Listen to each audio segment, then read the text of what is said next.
Bonjour Mélanie Bourda. Bonjour.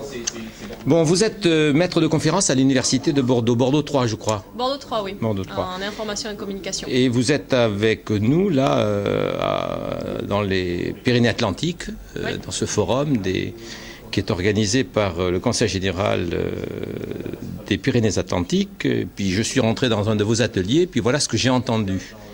J'ai disparu, car quelqu'un m'a enlevé. Mais je vous cite, c'est vous qui le dites. J'étais en train de filmer un MOOC, et puis j'ai disparu. Mes étudiants ne savent pas où je suis.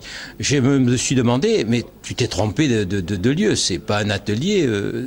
Pourquoi vous racontiez cela ? Alors, pourquoi j'ai disparu? C'est toute la question justement que se pose tout le monde en ce moment.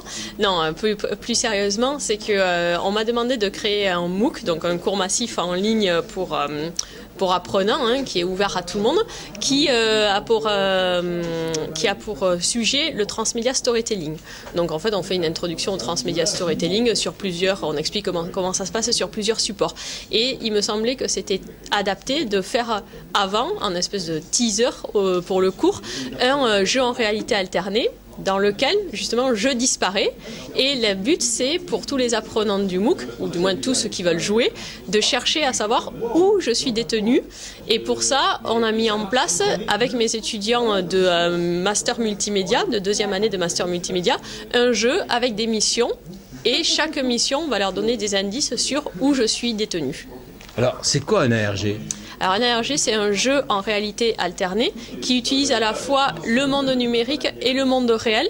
Et le but, c'est de créer une communauté de joueurs qui va s'entraider pour résoudre des énigmes et pour avancer dans le jeu. Donc il n'y a pas de gagnant, mais le but, c'est de créer une communauté et de s'entraider. Alors quel est l'objectif d'apprendre cela à des étudiants à l'université ? Alors l'objectif, c'est de leur permettre de comprendre... L'objectif, c'est de leur permettre de comprendre des mécanismes de narration et des mécanismes de production de narration autour de sujets différents. Donc là, pour ça, c'est autour du MOOC, de Transmédia. Donc on peut dire que c'est un ARG éducatif et pédagogique. Mais il travaille aussi, par exemple, pour le Quai Branly. Donc c'est là, on fait des ARG plutôt culturels.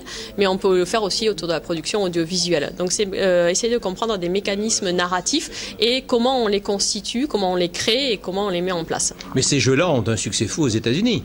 Oui, ils sont très très populaires, en particulier autour de la production audiovisuelle et autour de la production audiovisuelle de séries télévisées et de blockbusters, donc les grosses machines hollywoodiennes.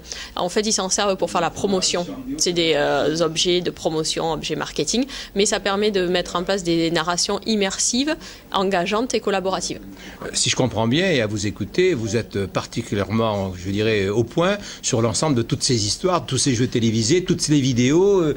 Alors, j'essaye, hein, c'est mon travail. En fait, mon travail, ça va être de regarder des séries télévisées, d'aller au cinéma et de voir ces blockbusters pour ensuite regarder ce qui se passe du côté production. Donc, comment sont mis en place ces stratégies, on appelle ça des stratégies transmédia ou de jeux en réalité alternée, et pour essayer de comprendre comment les gens s'engagent, c'est-à-dire la réception. En fait, donc, il faut bien que je regarde tout ça, oui. 10 millions de joueurs, vous dites, sur des jeux aux États-Unis ? Oui. Ça, c'était un particulier, hein, c'est celui qui a le plus marché. C'était autour de Dark Knight, donc le film de Christopher Nolan. Ils avaient mis en place un genre réalité alternée promotionnel et effectivement, il y a eu 10 millions de joueurs dans 75 pays différents. Donc là, c'est une grosse machine. Il y avait des gros financements. Ça a duré 1 an, donc c'est très long. Hein. Donc des intérêts financiers considérables derrière. Oui, bien évidemment. C'est en fait de la production marketing. C'est promotionnel, hein, c'est de la promotion. Alors revenons là aux enseignants. Les ARG en pédagogie, utilisables par les enseignants ?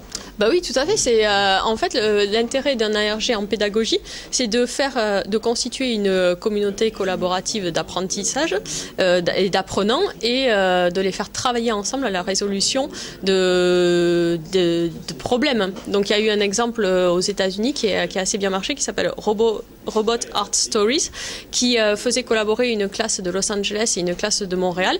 Alors l'intérêt, c'était donc c'est l'histoire, hein, ils avaient mis en place une histoire, qu'un robot s'était crashé à Montréal et il devait aller jusqu'à Los Angeles, donc traverser tous les États-Unis pour retrouver sa navette. Et pour traverser tous les États-Unis, les apprenants, les petits élèves de l'école de Los Angeles et de Montréal devaient travailler ensemble et résoudre des problèmes de mathématiques, de sciences, de géographie, d'histoire, et ça faisait avancer le petit robot à travers les États-Unis. Moi, j'ai l'impression, quand vous nous racontez ça, que vous vous amusez aussi tout autant. Bah oui, je m'amuse, oui, c'est intéressant de voir, mais je m'amuse, mais après, il faut que j'ai un regard un peu critique et que j'écrive des articles là-dessus, hein, donc il faut aussi que je prenne du recul par rapport à tout ça. Mais... Vous êtes vraiment maître de conférence ? Oui, je suis vraiment maître de conférence à l'université, oui, oui. Merci beaucoup. Merci à vous.